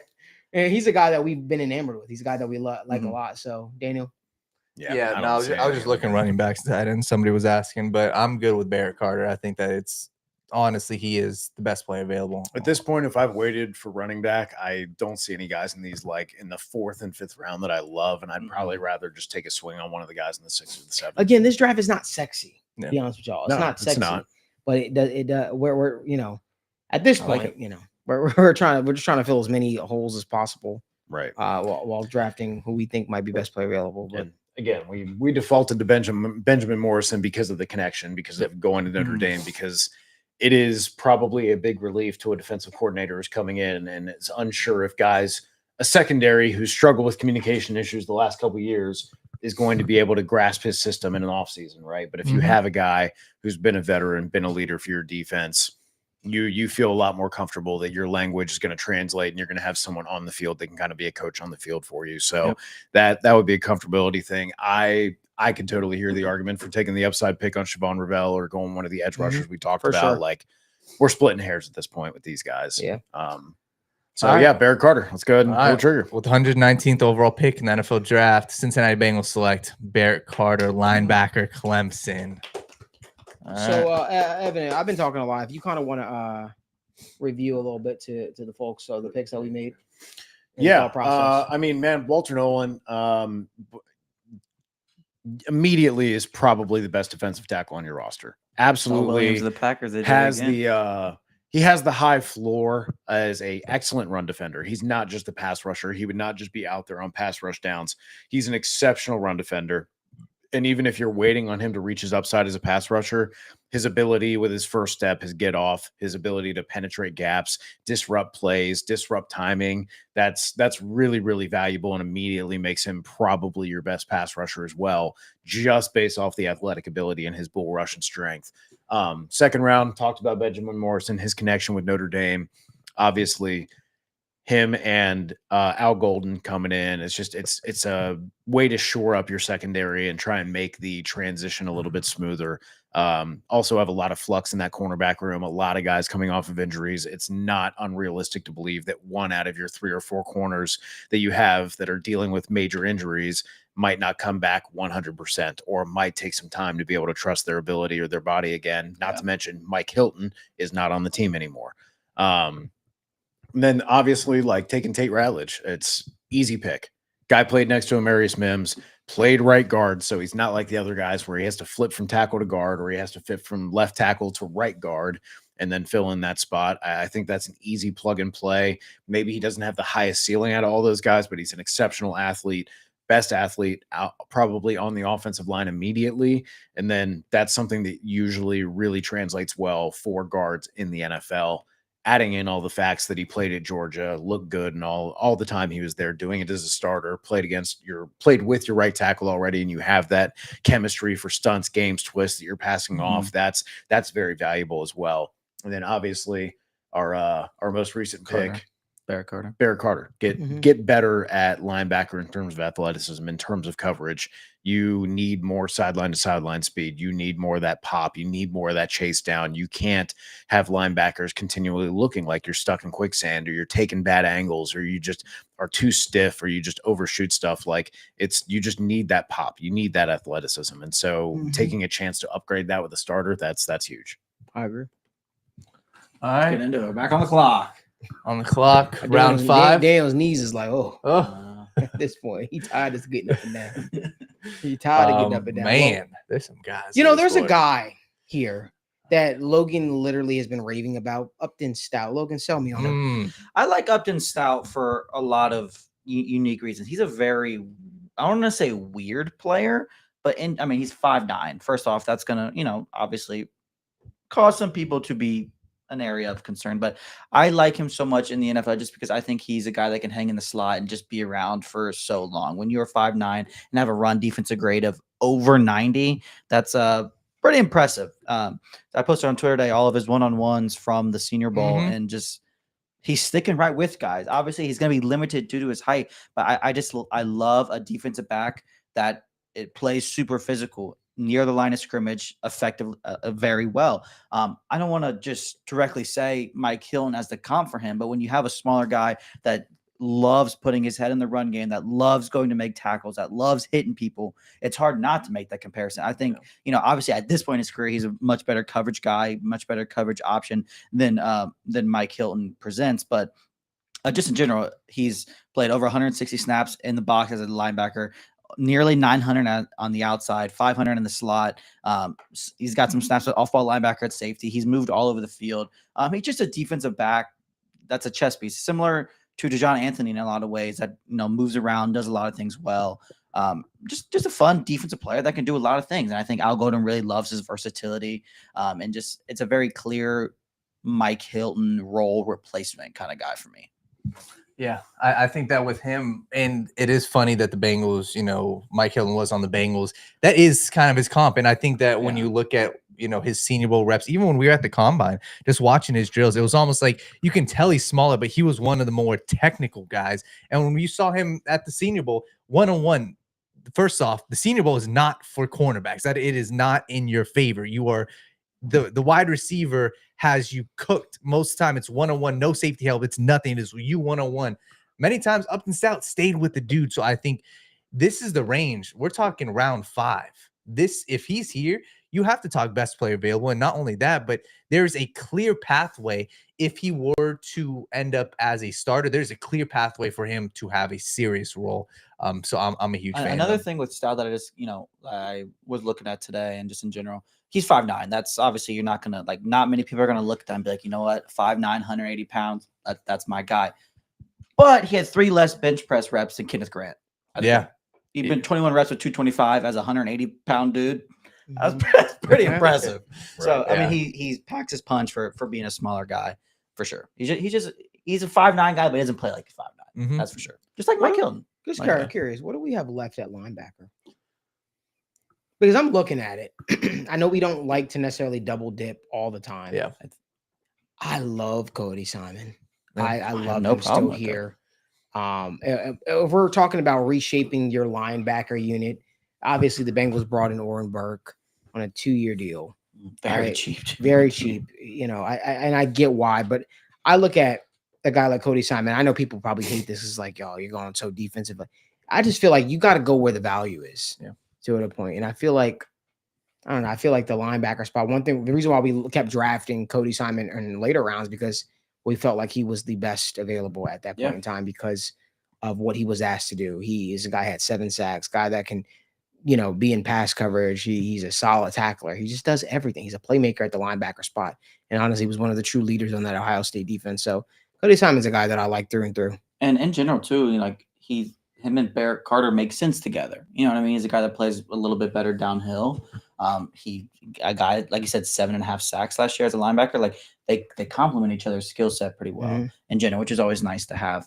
But another guy I kind of just wanted to throw in the mix is he's got a very wide range of draft outcomes. That's Emory Jones from LSU. And I know there's so many different varying opinions about him. But to me, Emory Jones is a guard. And I think Emory Jones as a guard is a phenomenal projection as a football player. As a tackle, that's why he's going to be ranked 180th like he is here on PFF. But if he were to embrace the move to guard, like I assume he would, because that's where he's better at, I think he can fit phenomenally there. He's powerful. He's strong. He's really young, so it's not like you're asking an older guy to kick inside. I mean, there was times like this time last year that he was going to be looked at as one of the first offensive linemen taken, period, and that was as a tackle. He obviously struggled a lot this year, but just again, as a guy that's projected to kick in, he profiles phenomenally well as a guard. And a guy, yes, he might be slight of a project, but since we took Ralitch, who could be super reliable, Jones kind of can be your project guy that has that immense upside that, you know, a lot of linemen in this range don't necessarily have either. Yeah, I think I'm a fan of Emory Jones at this. I think there's a lot of good guys. The first guy, what do we say? Cody Simon. I like Simon. I think that when you look at the linebackers, I really do think that, and this is just in no particular order, 3 of my favorite linebackers in this class are Barrett Carter, Cody Simon, and Smile Munden. I think all 3 of those guys are guys I'm happy with. And Cody Simon at this pick in round 5, it is likely the Bengals could look at, right? And the number one thing that draws me to it is it's just his production. This dude was a 2-year starter from back to back, but he's been in college for, I believe, 4 or 5 years. Always around the ball. Always. And when you look at, I think I was watching Ty Hamilton because the Bengals brought him in for a visit.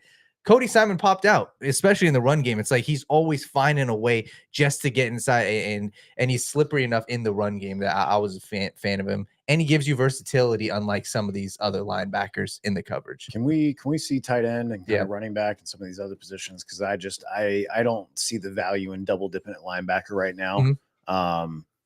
And as I look at this, like Hawes, Burningstool, like Hawes is just a pure blocker and offers you nothing as a receiver. And He's Drew Sample should have been drafted. Right. And Which is a good player. Burningstool is the receiving tight end, which you already have plenty of on the roster right now between Tanner McLaughlin, between Mike Gesicki. You don't need more of that. So I don't really see the value in tight end right now, though I do hear the appeal of getting a guy who can replace Eric All as like your inline blocker with a little bit of just receiving upside, just being able to catch the ball and run a couple yards after the fact. Running back. I think there's one, there's one running back I like a good bit. I was going to say, like, in general, maybe a little difficult. I like LaQuint Allen a lot from Syracuse. 6 foot, 200-pound guy. The thing that why I like him so much in the modern day NFL, 64 receptions last year, over 500 yards as a receiver. I mean, he's lined up in the slot plenty. I think he has a skill set that truly could be a slot receiver if that's kind of how you wanted to play him. But he still averaged over 1,000 yards. He was still good in the run game. He still produced on the ground.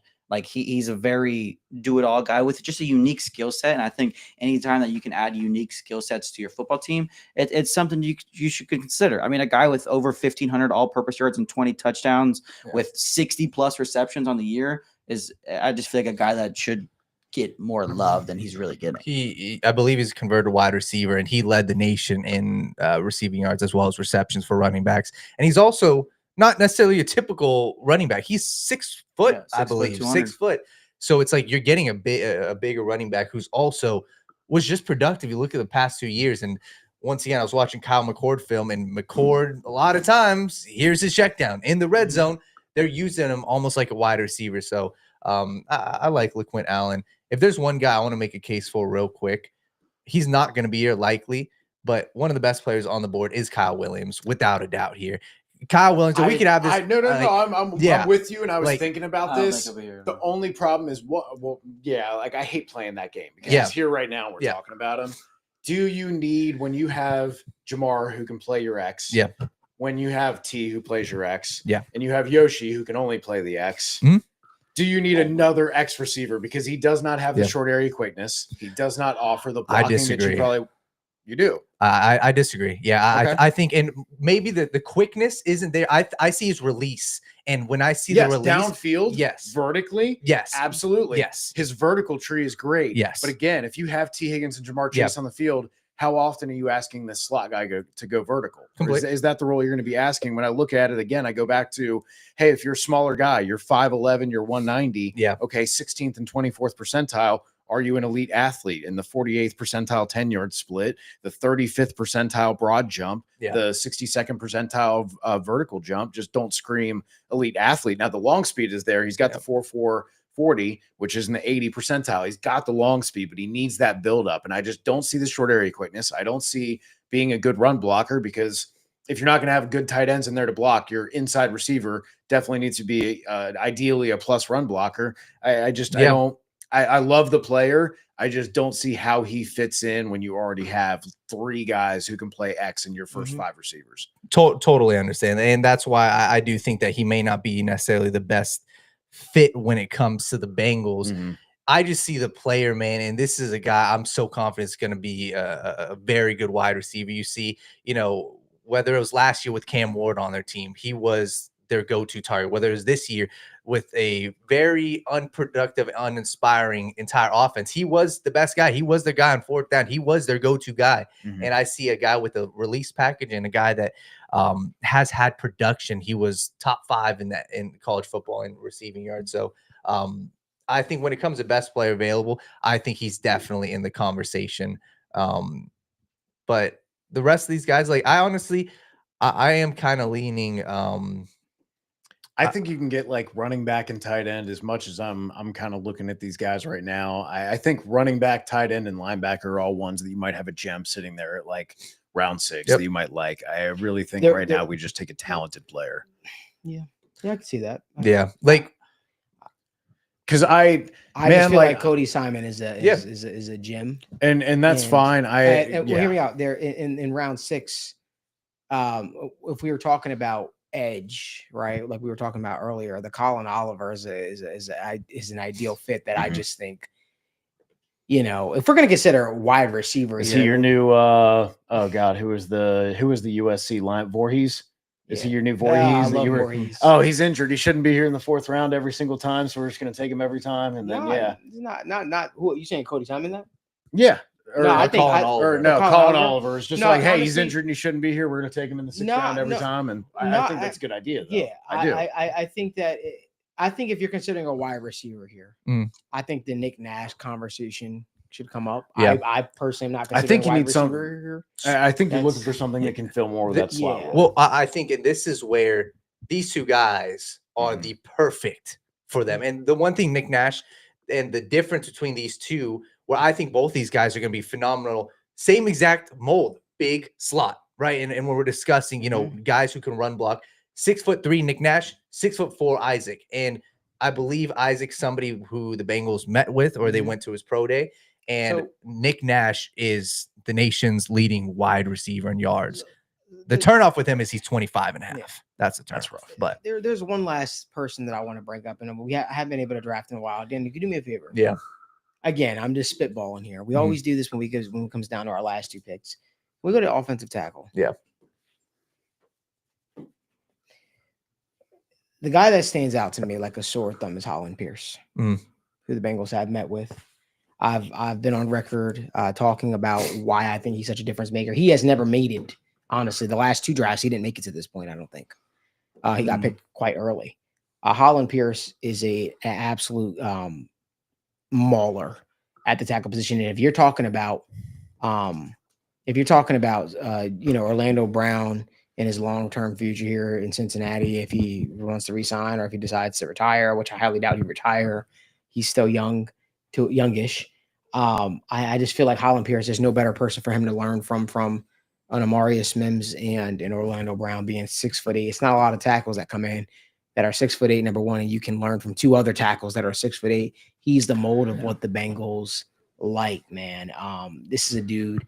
He's his hands are violent. He always is looking to get his hands on somebody. He brings in that he'll have the neck roll.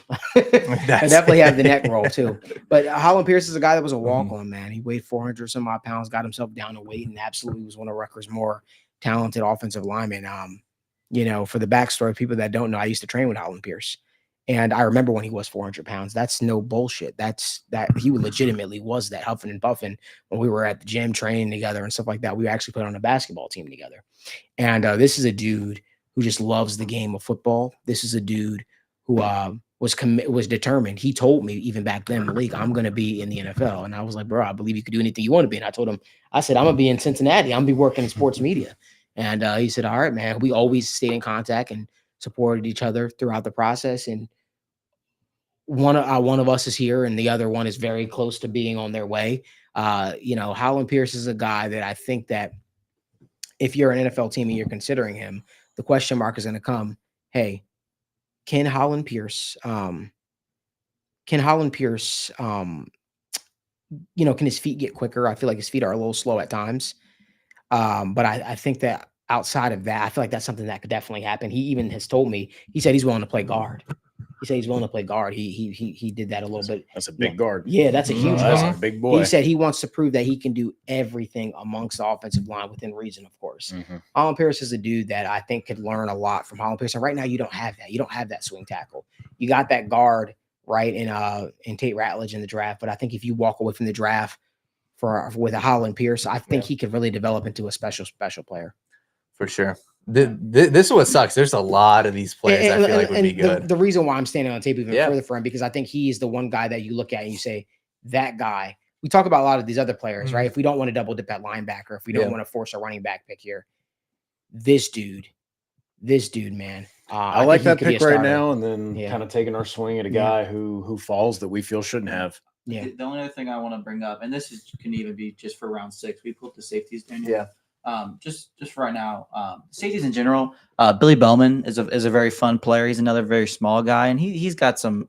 Don't get me wrong, he's got some tackling issues to work on a little bit, but he's a guy that just continuously made big plays at big time school, flies around the football field, and just does a ton of things really well. Good coverage grade, good run defense grade. Again, misses a bunch of tackles for the most part, but he just makes big time plays all the time. And another one, Malachi Moore. I think from Alabama, the Bengals, kind of have a history going there. Again, just a safety, a secondary player that does a lot of things well. He can move around, play slot, he can play safety, he can play in the box. Just another chess piece for them to work with. I think that, Al Golden, again, I continue to say he's a guy that loves doing a lot of different things. He loves being creative and asking people to do a number of different things, and just adding guys that can do that in the late rounds or that have shown the ability to do it in the past make a lot of sense to me. And I think Malachi Moore is a guy that does that. I like it too. All right. What are we thinking here? I'm cool with Holland Pierce, and then we see what's back there. I like the argument for Malachi Moore. Love the argument for looking at the running back or a linebacker and just kind of seeing what happens, because I think Holland Pierce is a great swing right now that gives you an upside for a guy that most people probably don't have that level of upside right now at this point in the draft. Yeah. Totally with it. All right. To be honest with you, I don't think Holland Pierce will be here at this point. No. Yep. He's moving up boards. So with the 153rd pick in the NFL draft, Cincinnati Bengals select Holland Pierce, tackle, Rutgers. And man, we can keep saying for every single pick, I don't think this guy will be here. But if we don't think every guy will be there, then like who's going to be there, right? Right. Like someone I'm only has saying to that fall, right? because he had a lot of little. I think he had like a little knee scope thing that Mhm. was, and then he didn't get to do everything that he wanted to do. But this is a dude that like, you know, I'm being real with you. Similar profile to what's the dude that the Browns drafted last year from Ohio State, Dewan Jones. Similar to that. If he went to a bigger school, that was played against tougher-ish competition, I think that he'd probably be well off the board a lot because that size is not something you could. Bless you. I think that size is not something you could teach. This dude is going to be a force in the NFL. I think the fact that he's not being thrusted into starting spot right away. I think it's going to be great that he can learn from Marr, Sims, and guys of that nature. Yeah, and again, like when you just have a guy that's big to be your backup offensive lineman, just goes a long way because just the floor he presents in the Bills. the floor. That's the Matt Milano replacement of the future. Yeah, that's the Matt Milano replacement of the future. He could do everything that you ask Matt Milano to do. Yeah. Well, Matt Milano's done it in the NFL, respectfully, but he is literally a Cody Simon clone. Cody Simon's a Matt Milano clone. Yeah, they drafted Kyle McCord. Raiders just got the quarterback. Finally, good for them. Oh yeah, we got one last pick, right? 193. Mm-hmm. What if the Ravens drafted Colin Oliver? That would hate that. I could see him doing it. They'd like to take chances on guys like that. Emory Jones goes to the Steelers. It's a worth a pick. Mm-hmm. Might suck, but it's worth it. That's the point here. Just gauging the upside, gauging their production to get on the field. How their Is your running path back to get still on here? the field. I think so. I mean, there's probably Jonah Oh Mahan. man, They drafted another offensive lineman earlier that we liked a lot as well. I forget who it was, but I remember having that same reaction earlier. I don't remember who it was. Dylan Fairchild's still here too. Just throwing that out there. Well, we know we went offensive line. But like still, like that's still like fine to me. You know what I mean? Like I don't hate a Taj Brooks look here. Mhm. Just a guy who's been crazy productive his whole time. He's not going to blow you away with like open field speed. He doesn't have the home run threat, but the guy just finds a way to make 3-yard runs into 4-yard runs and 4 yards into 5s. He's great between the tackles. He's great at when he feels to get upfield and just kind of take what's there. It's someone who has the ability to play in either scheme. He's not inspiring in the sense he's going to make people miss. He's not going to have the home run hitting speed, but he is going to be a running back who has experience that you feel good about as a pass blocker. Not impressive as a route runner, but still capable. So he can do the Samaje Perine things of catching those dump offs and getting 3 or 4 yards for him if the defense starts to sag off and give openings to that underneath as well. So I do like the swing of a guy like this or an Ollie Gordon in the later rounds. I do think that is a valuable swing for a guy who most times in these later rounds, you're going to get picks of guys who have to play special teams to try and stick on a roster. I do think that this is an opportunity to get a guy who can actually play valuable snaps for you as an RB2, RB3 this season, especially if something is to happen to Chase Brown or Samaje Perine. Another, I mean, just not a running back, but another guy that I think has a unique path to playing time for the Bengals that I wanted to talk about. Good receiver, Daniel. Again, I don't know exactly the path, if that's something that we consider, but Ricky White from UNLV is a very unique player in terms of the production's been great. He's up top there. Okay. No, yeah, the production at the receiver position has been great. Tested well, short area quickness, good 40 times. But the appealing thing that I think the team like the Bengals would like is his special teams ability, and that is something that that's a real thing. Like drafting a guy to be a good special teamer is a thing, especially now. Yeah, especially now. But when you don't draft many special teamers that have nearly 3,000 yards in the last 2 years receiving with nearly 20 touchdowns. He blocked 4 punts this year by himself. When you have a guy that's this willing to go out and put 100 yards on your head as a receiver and then go block your punt is pretty appealing. It's just I just like it when those guys that fight the back end of the roster, they have the ability to win it in more than one ways. I think that's valuable.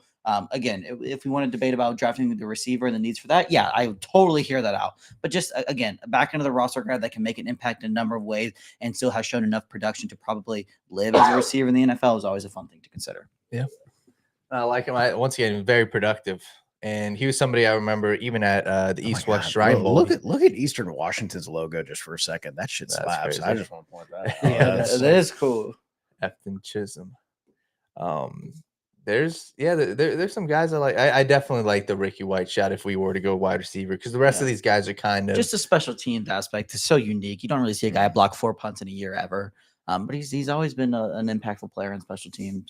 I do, it's a little different, and I don't know how serious Malik was about it, but I do like the Dylan Fairchild shout too. Yeah, Just no, in I general, was serious. I don't know if we're gonna spend 3 picks on the offensive line.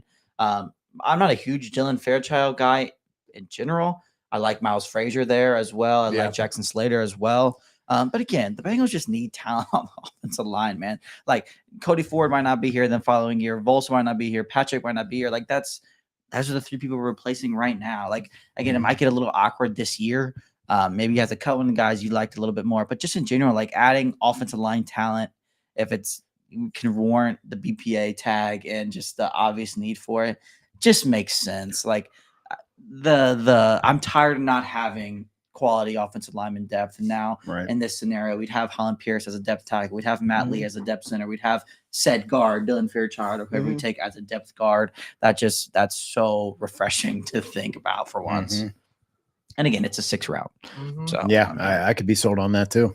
Yeah, I feel like I don't. Again, for me, and you guys can say who you guys love after this. Colin Oliver, the running backs that we talked about, Taj Brooks, right? Ollie Gordon, even Quentin Allen, you kind of sold me on a little bit. Yeah, or even Jake Majors. I love Jake Majors again. I kind of love the Malachi Moore thing too, because Yeah. he was Is he so still here, productive Daniel? and Is he such still a here? versatile. Malachi Moore? Oh yeah, I'm Yeah. sure. almost positive. Yeah, I was gonna say, I'm sure he is. I love that as a guy who was super productive at multiple years in multiple spots, played in the slot, played in the box, played Shiloh deep. Sanders. You literally Let's do can it. play him anywhere. Against the run, average depth of tackle, like top great. quartile, forcing completion rate, ball production, coverage grade, run defense grade, not missing tackles, played in the box, played in the slot, played deep. Like that's just, you've been productive at one of the best programs in the nation for multiple years, like, and all facets of the game. Like your big thing is that you don't have a home. Like you can move all over, and that can be either a strength or it can be a weakness if you have someone who knows how to utilize you and kind of play you to your strengths in the hopefully right we do now. situation. So wouldn't necessarily be the worst thing in the world to add a little depth to that. I didn't think he was still here. I'm cool with him. I'm cool with taking a guard. I'm cool with taking a running back. I think those are all 3 positions that could lend themselves to getting some snaps on this team. Yeah. Any thoughts? Fairchild, Moore? I'm sold on Malachi Moore or well, I still love Colin Oliver. Yeah, I I think will that's argue the him too, interesting. Yeah. It's But Malachi Isn't Moore, he's 226 pounds, is he not? Who? Malachi Or Colin Oliver. yeah, He's or light. no, I think I don't if think he is, I don't know if he's 226, but he's I know he's lighter. listed as linebacker. no, he weighed in at 240. Yeah, 240. which is Okay. still light for Yeah, the for kind sure. of But again, we're talking about awkwardness. 6th round here. Mhm. A guy who should not be here except for Click his injury. thing, I'm James. totally cool for that. and this guy was just uber productive. Logan, if you want to touch on him at all? Yeah, just again, I mean, I raved on him last week. I've wrote some things about him. Again, you don't want to look too much into the sample size this year, Right. even though it's awesome. And two games played, 10 hurries, 2 sacks. Like, I'm not gonna argue about how good that is, but just in general, the years before, he had nearly a third of his pressures in 2 games this year, but he still had nearly 30 in back-to-back years. He still has the sack production, but the kind of uniqueness that he provides more than some of these other guys is, Al Gordon's this whole Viper role, this hybrid edge, this outside linebacker kind of thing. That's exactly what he did. You can see it down there. He nearly split in 2023. He nearly split his time as an off-ball linebacker and as an edge player, so I think that gives them that skill set that they don't necessarily have while still getting some pass rush juice and upside on 3rd downs. But he's not the pass rushers we were talking about earlier. He can actually maybe hang a little bit more in coverage. He's a little lighter. He can move a little better. He's more your stereotypical outside linebacker that hangs out and can do a little bit of everything. Will that find a need for the Bengals? Does Al Golden see that as something he would like? Maybe, maybe not. But in general, he's a player that has produced very well. He's probably going to produce better than any younger player or any edge player that we're going to see here The production's there. The injury history, the injury is the only thing that's really worn you off. Maybe he's a little bit of a tweener, but again, the production is just something that's worth it. A 30% pass rush win rate multiple years is insane. That's nuts. I can't believe Malachi Moore is still here. Yeah, Quite honest with you. Dan Brugger's got a 4th-round grade on him. Yeah, I feel like That's about where I Malachi think he'll Moore go. is a steal. I like Malachi Moore a lot. And then you got to ask yourself that is he your starting safety of the future potentially? I have no idea. He's played all over. Yeah. Just productive. He's just productive, and you know. And he's somebody where you can immediately say, hey, this dude can.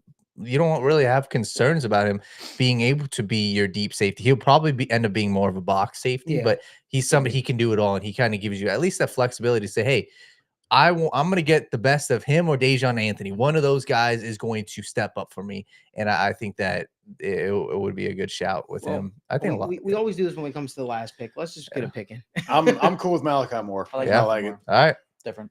With the 193rd pick in the 2025 NFL Draft, Cincinnati Bengals select Malachi Moore, safety, Alabama. Well, guys, we did something that we haven't done the first 3 drafts. We didn't do a trade once. If the Bengals were to stick here and to not do any trades, this is essentially what we tried to accomplish here. Not a sexy draft, but I think you get a lot draft, of I think you get a lot of quality players and one project player in Holland Pierce. I feel like everybody else right now can come in and give you some sort of impact. For sure. Even if Malachi Moore, that's special teams. Even if that maybe Geno Stone doesn't work out and you see some good play between him and Jordan Battle and kind of playing off each other a little bit. Maybe he does just fill in as sort of like this nickel hybrid role, and you can fill him in for safety a little bit. You can put him here on certain matchups that you like. I like that as an option. Holland Pierce is obviously the project, but all of the first 4 picks can immediately help you this year right now at some of the weakest spots in your roster. And I feel like getting a starter at guard, getting a starter at linebacker, getting a starter at defensive line, and then getting a cornerback who can mix it up in that room and either end up being a starter or end up being a very solid rotational piece is extremely valuable. I agree. So just so to get everybody can recap, we wanted to go into this draft not doing any trades. We sort of wanted to just do this mock draft just a little bit different. That's the reasoning why we don't have more picks in here. I do expect the Bengals to be active and try to garner more picks over the draft cycle. We'll see exactly how it plays out. Evan did a great job explaining the picks, so I don't have to go over and tell you why we drafted what we drafted. But what I could say is we only have 40 likes on this video. If you guys could do us a huge favor, give this video a like, subscribe to the channel. Turn on post notifications so you guys don't miss where we go live or upload content from the TWSN studios. War Room episode 5 is next week. I think we have 2 more, right? This weekend, literally the final week before the draft. We appreciate y'all so much for tuning in. One of these ones where we'll have to do something a little bit different. We'll see exactly what it is. I feel like this one was totally different. Was a pretty good exercise because we didn't force anything. We didn't force any trades. But to that point, I see people saying the big problem is like no edge. And I think that's the big argument for why it's so important to just get a competent piece in free agency to fill your needs. Again, you don't have to break the bank, but if the board falls to you like this, where you get a lot of quality prospects that can help you right now and also some project pieces that can help you in the future, like you want to have that flexibility. You don't want to have to force edge in the 2nd round or force edge in the 3rd round and take a swing on some of those guys who aren't productive. And to talk about it, we kind of hamstrung ourselves a little bit because not only did we say we weren't going to do any trades, we said we weren't going to draft Mike Green or James Pierce Jr. Both of those guys were on the board. And so it was a little tough for me being a defensive edge guy. That was like freaking, stabbed me 1,000 times in the leg. Because it's tough for me to pass on those guys, especially knowing what I think of those guys and how effective I think those guys are going to do. It was very difficult for me to take Walter Nolan, although I think he's going to be a very good player. It was very difficult for me to take him over those guys. But again, if PFF gave us a C+ draft, again, no draft is perfect. We'll take it. We appreciate you guys for tuning in. That's all the time that we have here. Again, give this video a like, subscribe to the channel, turn on post notifications so you guys don't miss when we go live or upload content. We'll be back live, same crew, same time next week. Let us know down in the comment section what you guys' thoughts of this draft was. And until next time, as always, who dat?